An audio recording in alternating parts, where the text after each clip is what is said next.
programa com o Brasil dividindo com vocês informação, conexão, utilidade e saúde pública. E hoje vamos receber Dr. Eduardo Rodrigues, da Duarte Tonetti Advogados, e também Carlos Eduardo Santos, presidente da ABRAP, Associação Brasileira de Prevenção de Perdas. A complexidade do cenário fiscal e tributário brasileiro é tópico recorrente quando se fala nas dificuldades enfrentadas pelos empresários e empreendedores do país. Muitos contribuintes se perdem no emaranhado de impostos, pagam mais do que deveriam, atuam sobre regime tributário menos vantajoso e deixam de usufruir de benefícios que podem ser decisivos para os rumos do seu negócio. Neste sentido, a revisão fiscal e ferramenta essencial é um diagnóstico completo do comportamento fiscal da empresa, como a revisão fiscal pode melhorar o desempenho comercial do canal Farma, e é o que vamos saber com o nosso convidado, Dr. Eduardo Rodrigues, da Duarte Tonetti Advogados. Seja muito bem-vindo, doutor. Muito obrigado, é um prazer estar aqui com vocês. Prazer é todo nosso e principalmente esclarecer, tirar as dúvidas também, posterior, com esta carência que ainda temos, principalmente redes muito familiares, que acabam vindo de vícios, de vô para pai, para filho. Existe muito isso.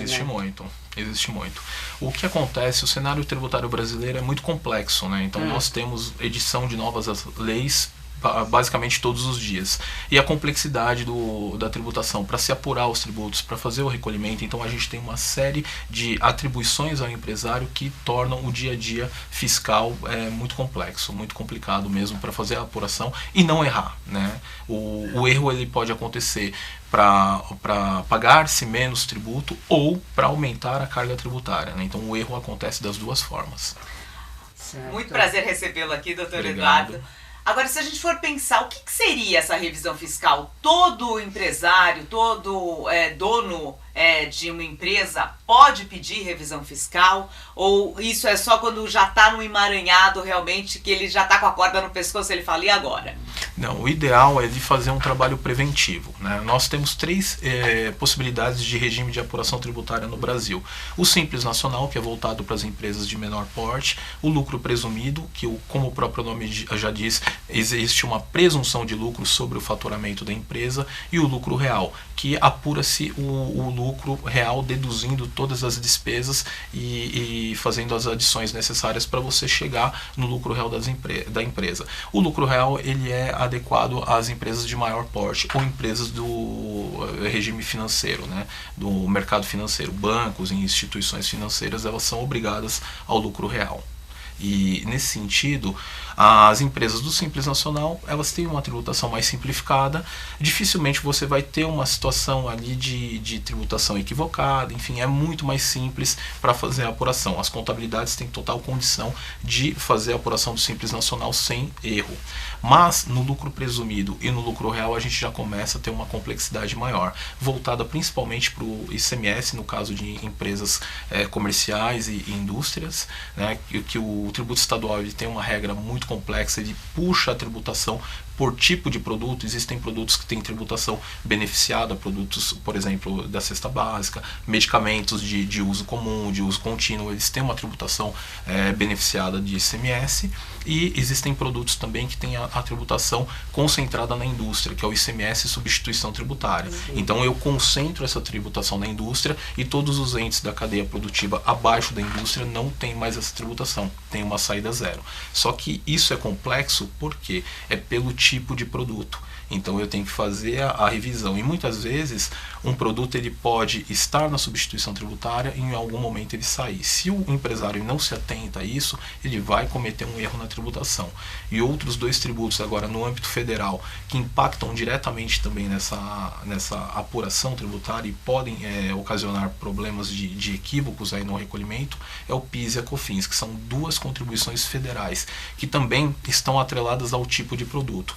E aí a gente tem variações na tributação. E se a gente, ouvindo assim, né, que a gente fala assim, meu Deus, não sei nem por onde começar o que eu vou pagar. Mas se uma empresa tem vários produtos, cada uma pode ter um tributo diferenciado. Sim, Sim, com por certeza. classificação, eu acredito. Isso, é o né? código NCM, que é a classificação fiscal. Exato. Para simplificar, o código NCM é como se fosse o RG do produto. É. Então, cada produto ele vai ter um código NCM. Esse código ele é mundial, né? Então a gente tem no mundo inteiro os códigos, aí tem uma adaptação para o Mercosul e para o Brasil, mas esse código ele é regido no mundo inteiro. Então a gente tem o mesmo produto, um determinado produto na Europa, ele vai ter um código NCM que vai entrar no Brasil. Isso é bom por conta de importação e exportação, né? Então a gente tem aquele RG do produto, e aqui internamente, o que interessa para nós em relação à tributação, esse NCM e a descrição do produto, eles trazem toda a tributação. E hoje em dia, com software, com a tecnologia, facilitou ter isso mais claro, essa revisão mais clara para o empresário? Sim, isso ajuda, facilita, porque dependendo da empresa, ela tem um volume muito grande de operações. Então, para a gente analisar as obrigações acessórias, na mão, né, sem o sistema, é muito complicado, porque eu tenho que olhar produto a produto, toda operação, entrada, saída, é um trabalho homérico. O sistema me facilita essa parte do trabalho, de verificação, ele me aponta as inconsistências, só que eu ainda preciso do trabalho humano para verificar se aquela inconsistência que está constando no documento fiscal, ela procede na prática, se de fato aquela consistência ocorre na prática. E nós falamos muito aqui dos novos, né, e-commerce no setor farma. Uhum. Eu imagino a dificuldade, a loucura para vocês administrar por estado, né? Porque Sim. aí tem uma variável. Eu costumo dizer que o ICMS ele é um tributo federal, só que foi passado para os estados, é de competência estadual, e aí cada estado arrecada o ICMS. E tem um fator importante, né? O ICMS ele gera guerra fiscal, porque ele é de responsabilidade, é de competência estadual, e é o tributo que mais impacta na arrecadação no país inteiro. Se a gente, um exemplo agora recente, sem entrar em questão política, e não é o nosso produto, mas combustível, que acaba impactando no nosso produto, né? O Brasil é um país rodoviário, né? O governo federal, ele zerou as alíquotas de PIS e COFINS, então nós tivemos uma redução dos combustíveis, mas o maior impacto no combustível é o ICMS, e o estado não zerou. Né? Então a gente tem uma carga tributária muito grande oriunda do ICMS. O ICMS ele tem também uma questão de seletividade, que, por exemplo, o ICMS de bebida, de cigarro, é mais alto, porque são produtos considerados supérfluos. Produtos que são de primeira necessidade têm o ICMS mais baixo ou alíquota zero, dependendo do produto. E aí, entrando na guerra fiscal, a gente tem a substituição tributária, então tem estados que têm protocolo entre si, e aí vai com substituição tributária, você tem uma regra definida, e existem estados que não têm protocolo. Existem estados que oferecem condições mais benéficas para a empresa ser sediada lá, se estabelecer lá, e aí você começa a ter problemas de guerra fiscal. Existem estados que você tem um recolhimento mínimo de ICMS naquele estado, aí, por exemplo, vem para o estado de São Paulo, ele devolve aquele ICMS em crédito, e aqui na entrada, o contribuinte que comprou paulista, ele toma o crédito cheio. Aí o estado de São Paulo não aceita essa operação e tem uma guerra fiscal entre os estados. Sem contar que são 27 legislações, né? A gente tem 26 estados e mais o Distrito Federal. Então são 27 legislações estaduais que você tem que adequar. Agora eu posso fazer essa revisão fiscal para saber onde estão os meus benefícios, de que forma eu consigo reduzir esses impostos e ter uma economia mais saudável para minha empresa? Sim, é um trabalho que a gente desenvolve dentro do escritório, que é, por exemplo, eu vou montar uma empresa, qual é o melhor local para eu montar a minha empresa tributariamente falando? Então eu vou olhar onde tem, dependendo da atividade da empresa, se ela importa, onde tem porto, onde tem um desembaraço mais fácil, onde que você vai ter um benefício tributário ali a título de ICMS. Tem também a questão logística, que é muito importante. Muitas vezes a gente tem um estado que traz um benefício muito grande a título de ICMS, mas ele tem uma malha rodoviária difícil, a questão de logística atrapalha, acaba ficando muito mais caro do que o tributo que você economiza. Então, a questão tributária ela acaba sendo importante, a gente consegue desenvolver esse trabalho, mas eu preciso olhar a situação macro, né, para verificar a questão de logística, se eu tenho facilidade, se eu tenho porto. Doutor, é muito complexo, né? Eu vivenciei bastante isso por conta da área comercial, não é fácil. Não é fácil. Né? É muita complexidade, não adianta o que eu digo, principalmente ainda existem muitas empresas que ainda são familiares, mas não adianta, é tão grande, né, a complexidade, todas essas informações, não vamos, a gente não consegue absorver tudo, né, realmente. Então, se não houver um Duarte, Tonetti, advogados na nossa vida, fica bem difícil. Mas o que eu acho curioso, Leca, a gente até destacar, é que muitas vezes a gente pensa que precisa contratar uma consultoria como essa no momento que já está lá o nó feito. Se a gente der uns passos antes de instalar, antes de fazer a prevenção realmente, a gente evita aí muitos problemas e muitos entraves e até economiza, né? Sim, e o que é muito importante nessa questão da prevenção é que o Estado, ele fiscaliza. A União fiscaliza.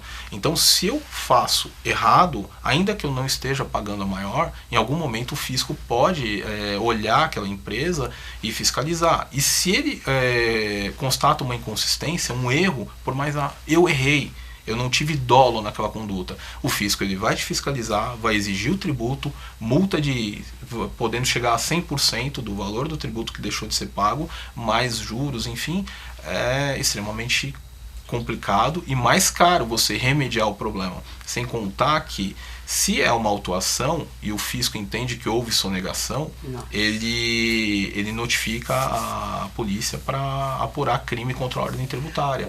Para aqueles que queiram tirar dúvidas, qual o contato? Contato é o 3318-3250, né, o telefone do escritório. O meu e-mail é eduardo.rodrigues@dtadvogados.com.br e aí pode me mandar as dúvidas que a equipe tributária... E vai chover dúvida então, hein, doutor?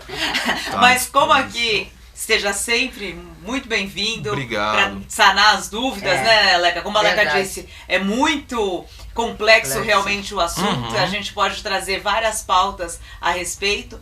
Mas como a gente sempre está falando de saúde, a saúde fiscal também é fundamental, certo? Verdade. Com certeza. Então, muito obrigada, viu, doutor?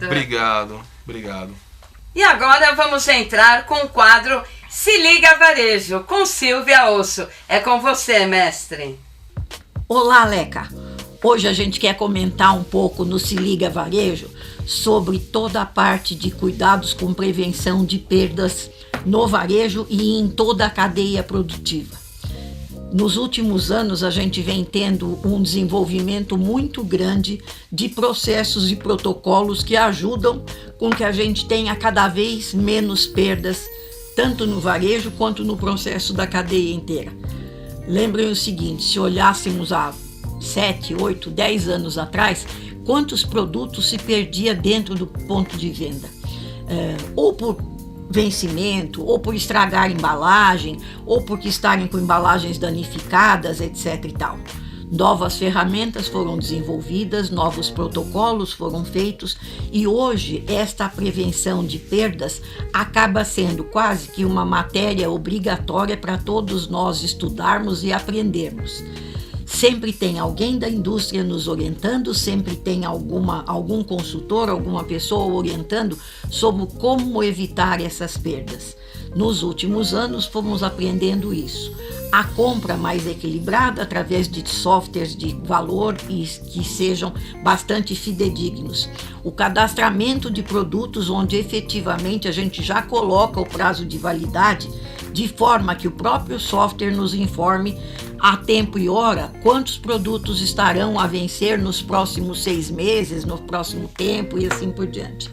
Então pensem, cuidar da prevenção de vendas na farmácia produz uma série de ações que fazem com que a gente reduza a um índice mínimo das perdas dentro da farmácia. Vejam o seguinte, se eu faço uma rotatividade nos produtos que estão dentro da farmácia e verifico as datas de validade, vou guardando atrás aqueles que são com validade maior e à frente aqueles que têm uma validade menor. Se eu faço na compra e na recepção da mercadoria um cuidado na conferência para verificar o prazo de validade dos produtos, eu também estou evitando perdas.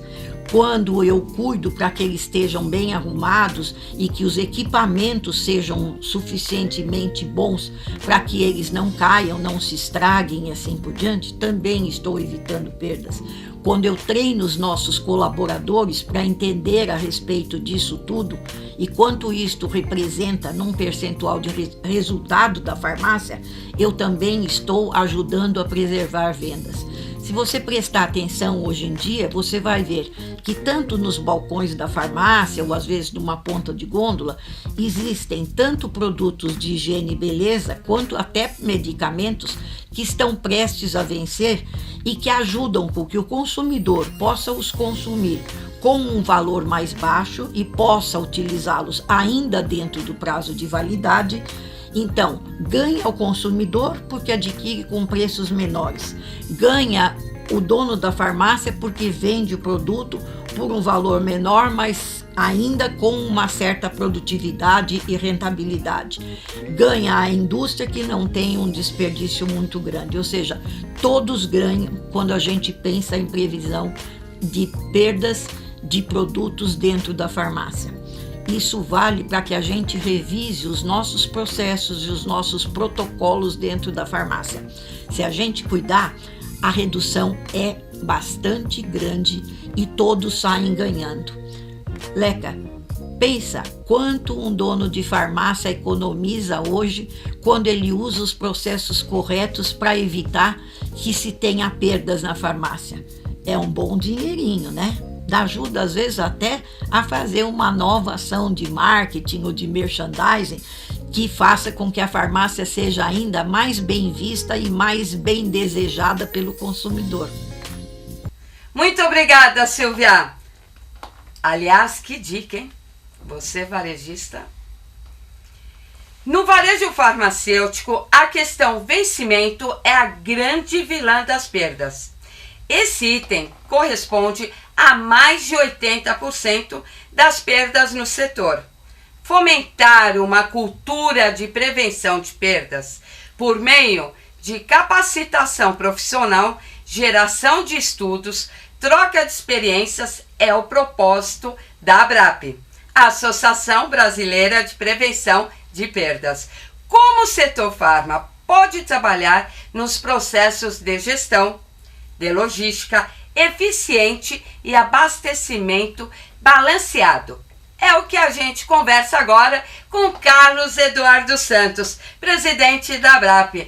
Muito prazer, Carlos. Obrigada por estar aqui no Farmacom Brasil. Prazer enorme, muito obrigado pelo convite. Estamos aí para falar um pouquinho, né, de um tema tão importante para o varejo que são as perdas. Pois é, e é 80%? Sim, 80% de uma parte do total das perdas que o varejo farmacêutico possui. O varejo farmacêutico possui 2 tipos de perdas, as quebras operacionais e as perdas não identificadas. As quebras representam 70% das perdas e as perdas não identificadas, 30%. O que são perdas não identificadas? São os produtos que a loja não identifica, são as faltas ocasionadas principalmente pelos furtos. Já os outros 70% são os produtos sem condição de venda. É nessa faixa que estão os vencimentos, que representam 80% desse total. Aí a ABRAP vem auxiliar, né, como diminuir, né, essas perdas, vocês veem. Exato. Nós somos uma associação formada por varejistas, que tem como propósito, né, disseminar a cultura de prevenção de perdas, porque as perdas representam uma fatia considerável da margem líquida das empresas varejistas. Nós somos formados por profissionais que trabalham no varejo, que são representantes, heads, diretores, gerentes dessas principais empresas de varejo do país, e o que nós fomentamos exatamente é a cultura, a disseminação, né, de conhecimento entre esses profissionais, e isso faz com que essa informação chegue até a empresa e isso possa ser disseminado também dentro das empresas. Agora, Eduardo, se a gente parar para prestar atenção, a ABRAP surgiu de uma dor, então? Exato. A ABRAP surgiu de uma evolução, né, do varejo, né, principalmente quando nós tivemos o fim da inflação, da ciranda financeira, que nós começamos a buscar uma melhor eficiência, melhor gestão interna dos processos, e aí percebemos que a perda realmente impactava de uma forma bastante negativa no resultado, na margem, principalmente para as empresas que naquele momento não mensuravam quanto perdiam, só mensuravam o quê? O lucro. E aí viam seus lucros diminuindo, e aí foi então que nós começamos a entender melhor o comportamento, né, que as perdas estavam gerando, impactando nesse resultado das margens. E aí nós começamos de fato a estudar. Mas isso não é novo. Esse estudo, nós já temos um grupo com grandes profissionais há mais de 20 anos. A ABRAP é relativamente nova, foi uma consequência do nível de maturidade que a gente vem ganhando dentro do varejo com relação a esse tema.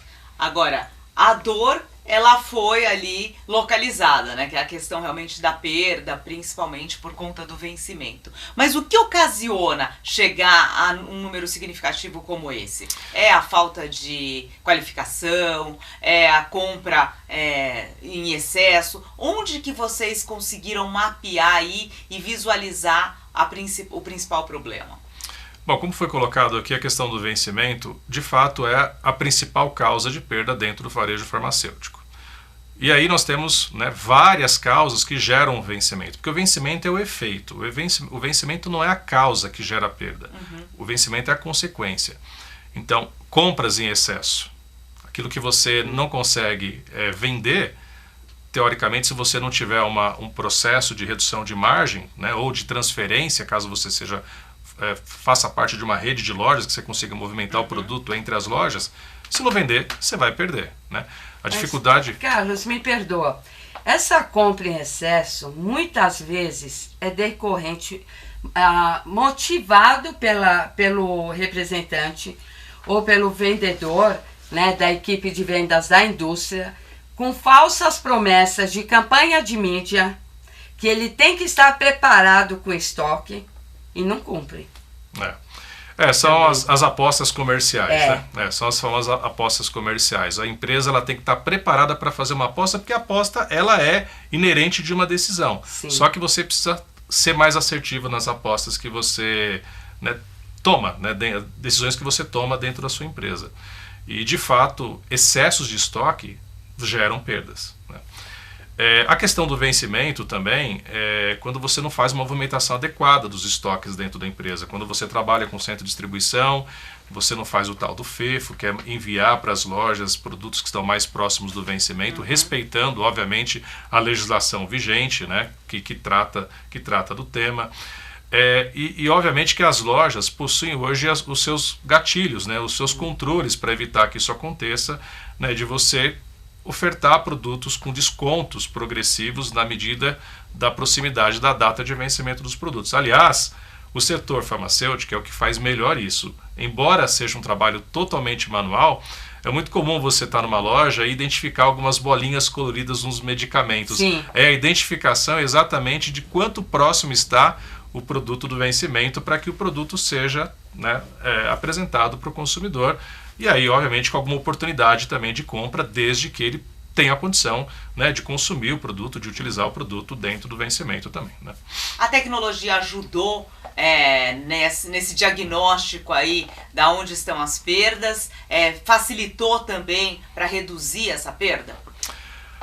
Bom, falando de perdas por vencimento, a gente ainda tem um caminho a percorrer com relação à tecnologia. Está para lançar agora um código 2D de rastreabilidade pela GS1, que tem a certificação do código de barra aqui no Brasil e em todo o mundo, para que o varejista, né, para que toda a cadeia possa se beneficiar dessa informação.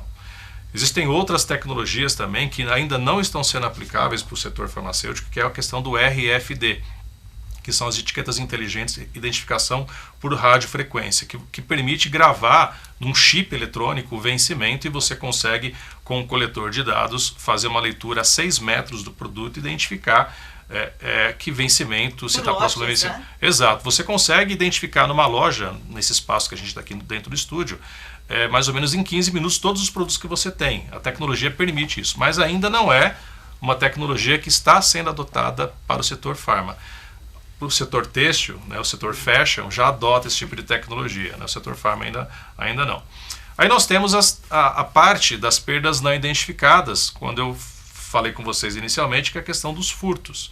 Né, furtos, falhas operacionais, erros, fraudes, aí nós temos muita tecnologia. Tecnologias, aquelas tradicionais, que são aqueles pedestais que são colocados na frente das lojas para inibir o furto de produtos.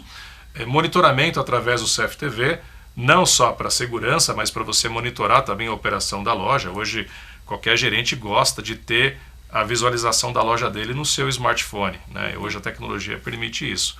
E algumas tecnologias também para a operação de caixa. Hoje nós temos na operação de caixa um ponto de sensível a erros e fraudes, né? Então a gente precisa monitorar também o que acontece ali na frente de caixa. E como que as pessoas entram em contato com a ABRAP para realmente conseguir aí reduzir essas perdas de forma significativa? Nós temos muito conteúdo no nosso canal do YouTube. Então, nós fazemos mensalmente ciclos de palestras onde nós convidamos profissionais para que possam apresentar os seus cases pessoais das empresas. Nós temos muita coisa no nosso site também, muitos artigos, publicações que as pessoas também podem também tomar conhecimento. O site, eu acho que vocês vão colocar, né? É abrappe.com.br. Pode nos encontrar e realmente buscar informação, que a gente tem muita coisa para compartilhar e ajudar os varejistas, agora, às vezes de farmácia, a obter melhores resultados. Perfeito, então. Muito obrigada pela sua participação aqui no Farmacom Brasil. Muito obrigado pelo convite. Carlos. Né? E venho aproveitar para agradecer também a sua audiência, agradecer apoio da Metal Pharma. Regis, um grande beijo, obrigada por esse cenário lindo. Também não poderia faltar os docinhos do Amor aos Pedaços. Principalmente o beijinho, tava maravilhoso. E o cafezinho, esse meu predileto foi o Baileys. Maravilhoso, 3 né, corações, Fabi? né? 3 corações.